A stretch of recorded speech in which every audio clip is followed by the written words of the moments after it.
This is your End Times News Update, and apparently earlier today, Mr. Tony Musk arrived at the Pentagon for a briefing. And reports are coming in that this briefing was about a potential war with China. I'm sure there's nothing to worry about. I'm sure Tony Stark is going to save the day. Now, at the same time, while we have these briefings about a potential war with China going on, we have this coming out how the Houthis say that they will fight with the US till complete surrender of its forces. Doesn't that sound lovely? In perfect timing while we have all this war rhetoric going on, because we have this coming out how President Donald Trump is invoking emergency powers to boost the ability of the US to produce critical minerals and potentially coal. Now, I'm not sure about you guys, but this right here is a sign that war is coming. For some individuals, war is already here, as we can see how Hamas fires rockets from Gaza towards the Israeli city of Ashkelon across the border. While at the same time, we have the Israeli military saying that it took out the head of Hamas military intelligence in southern Gaza. Clearly, that is not the only news coming out of the Middle East, as we have this right here: clashes erupt between the anti-Erdogan protesters and Turkish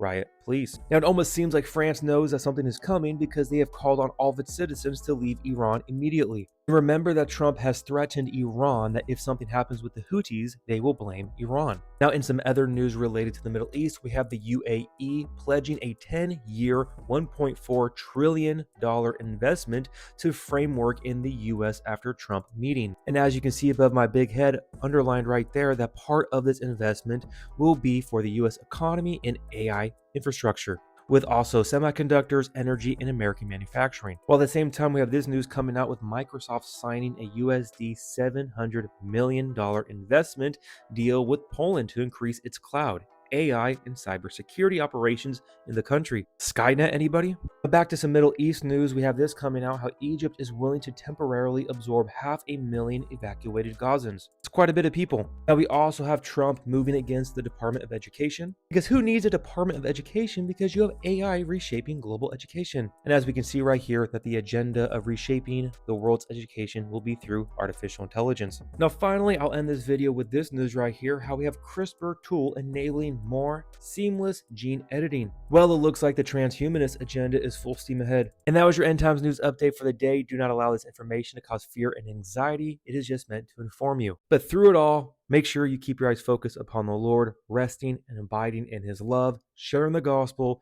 and really working on your personal relationship with Him. I love you guys all so much. God bless, and remember, the just shall live by faith.